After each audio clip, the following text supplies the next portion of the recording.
Let's open up with a prayer. All brothers remove their head coverings. All sisters pray for their heads covering. We face the east towards Jerusalem, where our temple was, and where our temple in Hamashiach shall return. Abba Father, Yahweh, Elohim, the Allah of Abraham, Yashak, Yaakov. Covenant Father, Elohim of Yasharah, we come before you once again as your remnant, Yah. Those that seek you, that seek to move away from the world, Yah, and towards your light, Yah. And that does not make us perfect, Yah. We make errors, Yah, and some of them be due to sheer weakness and not ignorance, Yah. But we ask you, Yah, we know all things are possible through your word, Yah, your Savior word of Yah, through Mashiach. We ask that you strengthen us, Yah.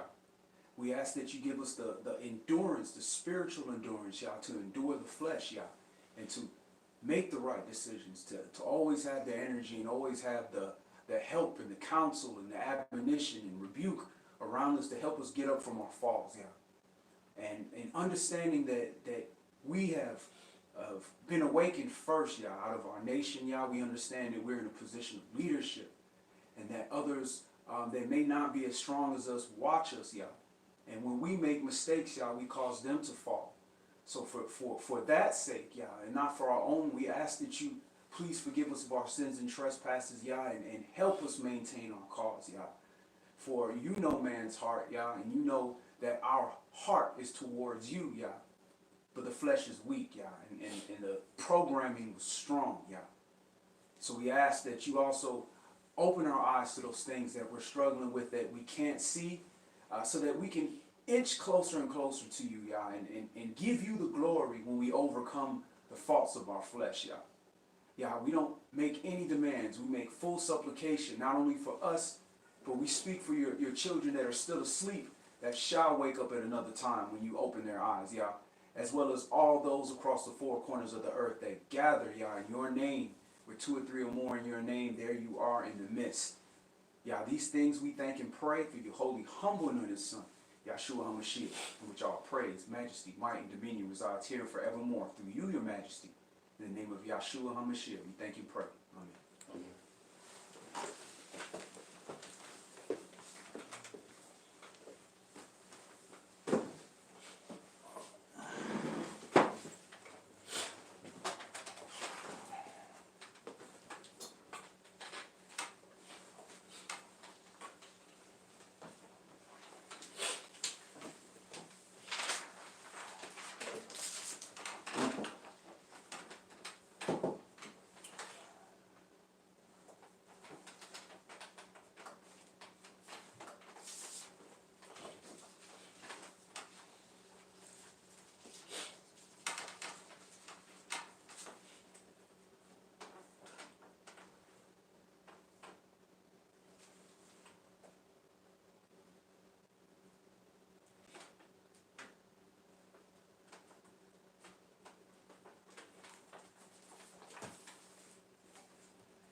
We're getting in Apocrypha today. You want the 16th? Use my phone.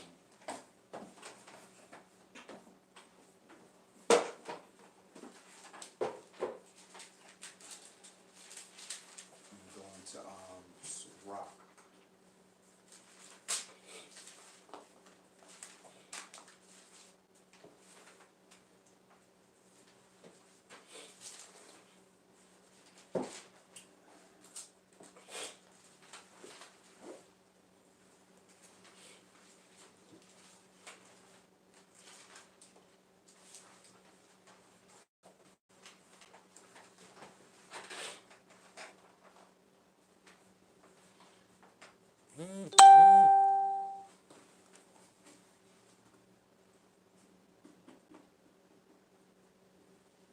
Alright, shalom.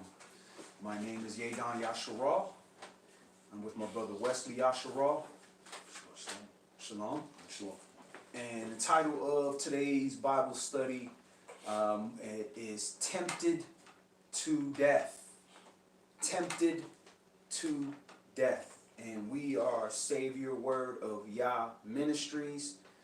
The subject, Tempted to Death. One thing that we have been dealing with our entire life is temptation. And temptation is something that has caused many of people to fall.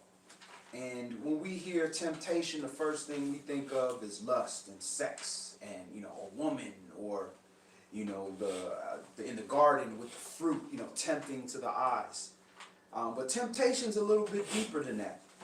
Temptation deals with any type of emotion, anything that's causing you to act outside of what you know is the right thing to do.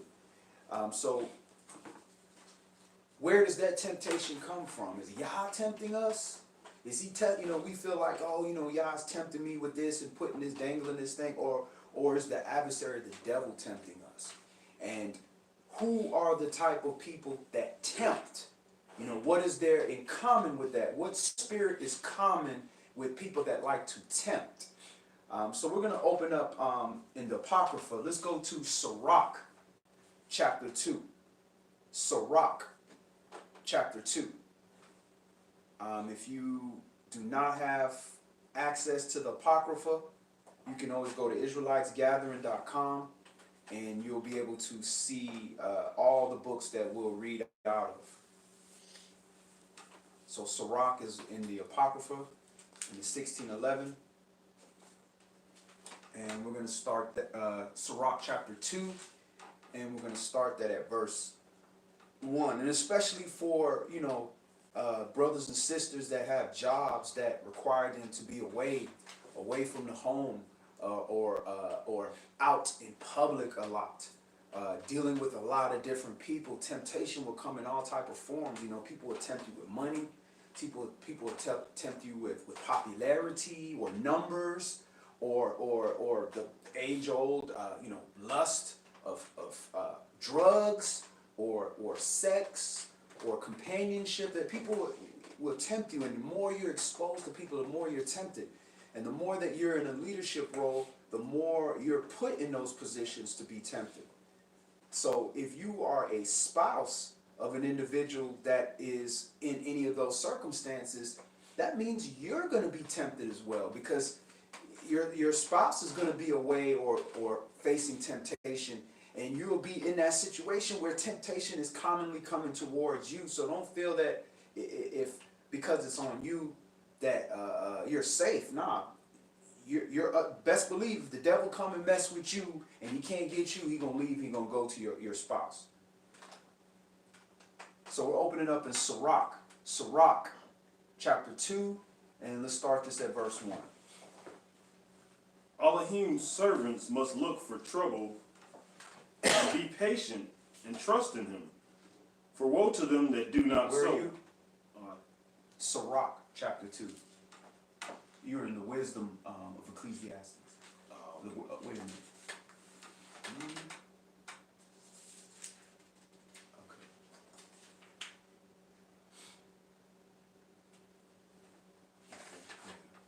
Chapter 2.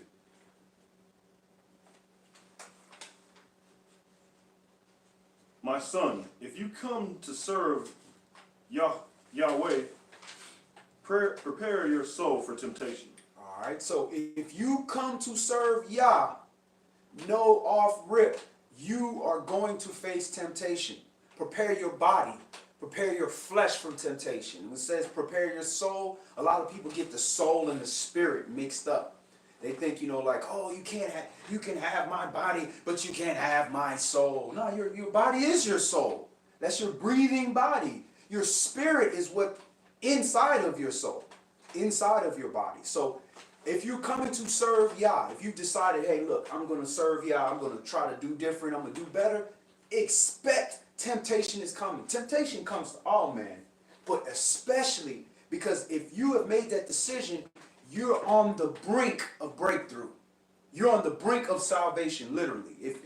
If Yah decides to take you tomorrow, and today you decided you're going to do the right thing, you start doing the right thing, salvation is a day away for you, because you've endured. So he knows that you're moving in that direction towards salvation. So the adversary, the devil, his covenant is already sealed. He's going to the lake of fire. There's nothing he can do to change that. So he wants to try to pick off as many people as he can. That old adage, misery loves company. Go ahead. So let me ask you a question as far as that. Like, why would someone who comes to serve y'all be tempted? Like, why more so than someone who doesn't have the knowledge of y'all or just chooses not to serve y'all? Well, it's simple. If you're playing, you ever watch Survivor? Yeah. Anybody? Y'all seen that before? And when you gonna knock somebody out of the game, who are you trying to knock out? The weakest person or the strongest person that's a threat to you? The strongest person that's a threat. Right. The weak person, you got them already. Oh, you gonna knock them out too. Don't get me wrong. Ain't like you gonna be like, oh, I feel bad for this weak guy. Let me protect him. No, I got you. Yeah. When the devil comes in, what does he do? He binds the strong man first so he can rob and pillage. So that's what the adversary, the devil, does. He says, you know what? Let me bind that strong man so I can rob the whole house. So he goes after those serving Yah. That's the strength. Whoever's serving Yah is the strength. So this is why he attacks those people. Because those people, by law, are going to affect a lot of people. If you just doing wickedness, the whole world doing wickedness. You ain't affecting, people like that. But when you're... Go ahead, sis. This is exactly what we was talking earlier today. Wow. I wasn't saying it like how you were saying it, but earlier today we were just, if I can share something really Sure, quickly. of course. So earlier today we was just thinking like, we've been down like these past couple of days. My car haven't been working. We haven't been able to get to school, work. So it's a lot of stuff that's been happening, right? And we was talking, he was like, how is it that these people that's out here scamming and robbing people, it's so easy for them to do it? And I was like, that's because everybody's doing it. Right. And if everybody's doing it, of course it's going to be easy. But, to go out there and get it the legal way, to go to school and do it, that you don't see everybody jumping on that wave. Mm-hmm. So it's like, that's why it's different. Stuff is going to come, because in reality, we're going to work for it now, and then by the time that the scammers are 30, they're probably going to be locked up. They're probably not even going to be out of, they're probably not even going to be out within a year, Right. So it's like, by that time, we'll be enjoying our life, we'll be able to go travel and do all the stuff that we want to do. Absolutely. Doing it the right way. Absolutely. So yeah, that's what I'm sharing. But no, it's crazy how you talking about that. And that's how you come to serve Yah. You coming towards Yah. Now, obviously, I know your family, so you come from a good family. So obviously, you were taught that to do the right thing. But at the end of the day, that don't mean temptation don't face the people that are taught to do the right thing. Right. Temptation comes more. Why do you think what they say about? I hate to say this, man. I'm scared to say this. The pastor's daughter. Why do you think she's under so much temptation? Because the father, if I can get that father, that's that father's heart. That's his weakness. Let me give to his daughter so he can lose his mind, or he can be, over here focused on his carnal things. And that's what the adversary will do. He'll try to attack whoever the strong person is. And the devil is complex. He don't have to just come right at you, because then we'll fight. I've been built for this. No, he go around you and say, now let me go to that woman, because Adam knew better. But let me go to that woman to get him to fall. Now, why is that? Why is that? Because his heart is there. His guard is down. And then when he gets hit, it hurts way worse than everybody else. It's funny because there's so much to just this one verse, but it's like, I can tell you from my experience, when I stepped into the Word, I thought, I'm going to get baptized. And I don't come from a religious background, but I thought I was going to get baptized and, I guess you could say, saved in a sense. You know what I'm saying? Right. And I'll be like, life is just wonderful. This is just a breeze. Right. but it's true, like, you start experiencing, like, you do actually go through a lot of things when you start coming into the Word, and is trying to walk in more light, you know what I'm saying? And like, when you cut that light on, the shadows grow darker around it, like, Mm-hmm. And I will tell you this, just from my experience, all the new people, y'all got it way worse than we had. When I came in, it took a couple years, and then a javelin came at me. I'm seeing it now, like Yonatan, he just stepped out the water a couple days later. Darts came flying at him. So it's like, and then I starting to see all the newer people come in, they getting hit with, whoa, to the point where people that are right at the edge of coming in, heavy stuff is dropping on them to keep them away from the word. So that's just letting us know we're getting closer and closer to that end point where the devil is like, I'm getting desperate. Let me stop this. He doing whatever he can, but at the end of the day, he's not going to stop. Whoever was preordained is preordained. The problem is we can't judge that. We can't. All of us is preordained if it was up to me, but we can't make those judgment calls. But the Most High sees the finished product, and that's why he's so merciful. If you know how somebody's going to end up, and you know somebody, oh, this guy's about to be the president of the United States, and he in school right now sucking in math or something, you'd be a little bit more merciful. You'd be like, man, this is going to be the next president. You know, tighten up a little bit, but you'll be all right. And that's how YAH is.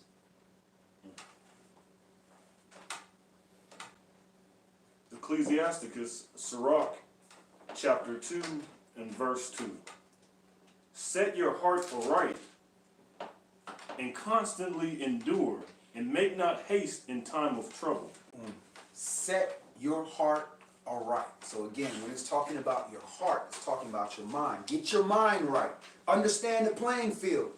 Getting your mind right is like what Tyson said. Everybody got a plan till they get punched in the face.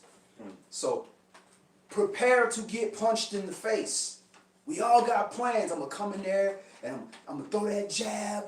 And then when he back up, then I'm going to come with a right hand, a hook. And then I'm just going to give him an uppercut. And it's over in 2 seconds. It never works like that. So you got to get your mind right. This is finna be a war. It's not going to be easy. And I'm fighting against an opponent that has been laying out champions since the beginning of time. So set your mind right into these scriptures and say, look, I know I can't trust the flesh. The flesh gonna lead, oh, follow your heart. Nah, your heart is fleshly.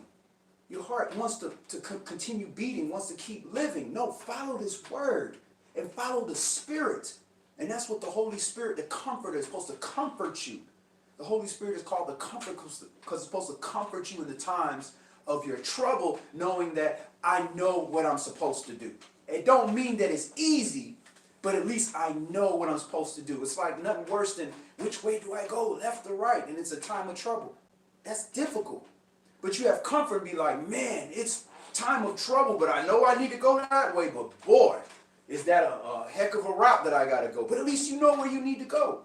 So it's saying to set your mind right, get your mind right, constantly endure, which means be ready to resist, endure. Be tired and keep going. And then when you're in the time of trouble, slow down, wait on YAH. Don't be so quick to get out of trouble all the time. When we get in a situation, oh, I don't like this, I'm broke. Oh, I gotta go get the first job that come around. I gotta take it. I know I gotta work on Shabbat because I'm just broke. I gotta work. Nah, take time. YAH will let you know when you need to go.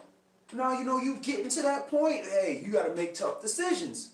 But don't just be so quick in time of trouble, because there's lessons in those times of trouble that you won't know until you go through it. Sometimes you can't see things until you're in a time of trouble.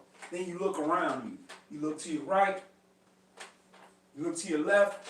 You look behind you. You be like, man, where is everybody? That's a valuable lesson. Go ahead. Verse 3.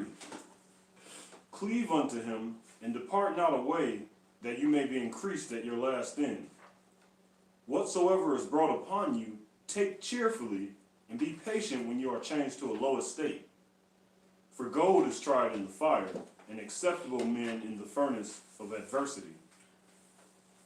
Believe in him, and he will help you. Order your way aright, and trust in him. You that fear YAH, wait for his mercy, and go not aside, lest you fall. All right, so fear YAH, wait for his mercy, and go not aside. Now, how do you wait for his mercy when you are in trouble? How do you wait for his mercy? How are some of the things that we can do to wait for YAH on his mercy? think waiting doesn't necessarily mean being inactive, but Right. I would say do the things that you can that are clearly that you can do, but don't get impatient or desperate like they're saying, you know. Don't make haste in Right, time of yeah, trouble. don't make haste, but just do what you can and then endure, you know what I'm saying? If you're going through something, endure, do what you can, but just wait and see how things play out. Be curious about how things are going to play out and try not to get in that anxious mind state that causes you to take desperate action. That's what I would say. Absolutely. That's exactly where I was going with it. You know, when you waiting on Yah, it's like, look, these are only things that I can do is righteous. It don't look like any of these things are going to work. It don't make sense. What makes sense is for me to go ahead and depend on what I used to do. That, we know that works for the time being. It's not going to work in the long run, but it works for the time being. But so we figured like, oh, there's nothing I can do. I got to do this. You know, I had to hook him. I mean, he just kept talking. I had to hook him. Nah, you could have just waited and say, you know what, bro, and soft words turn away wrath, whatever. Then next thing you know it, he running his mouth and he caused a problem with somebody else. Now you don't even have a problem with him anymore. Or he, you know what I'm saying, wisens up and that spirit leaves because you resisted him. So waiting on Yahweh is whatever the right thing to do is, you do that until you get relief. That's waiting on Yah. If you take things in your own hand, you ain't waiting on Yah. You did what we always do. We depended on our own selves. Then also it says, for gold is tried in the fire, and acceptable men in the furnace of adversity. So now we know when they talk about furnace, what that furnace is. Adversity, problems, struggle, choices. That's how you become an acceptable man or an acceptable woman, is to go through those adversities. But we feel like, you know, oh, I just kept all the commandments, so everything gonna be good for me. Y'all just gonna smile on me. Nah, then you ain't gonna grow. That's like you get in, you do 135 10 times, and you like, yeah, that's a warm-up. But you like, I did it 10 times. I'm good. Nah, you're not gonna get no stronger. You did good. You did the warm-up. The other guy didn't even show up. He didn't even go to the gym. But you got to push beyond that, because adversity is the only thing that's going to cause you to get to move at a higher rate. Go ahead. Ecclesiasticus chapter 2 and verse 8. You that fear Yah, believe in him, and your reward shall not fail. You that fear Yah, hope for good, and for everlasting joy and mercy. Look at the generations of old and see. Did ever any trust in Yah and was confounded? Or did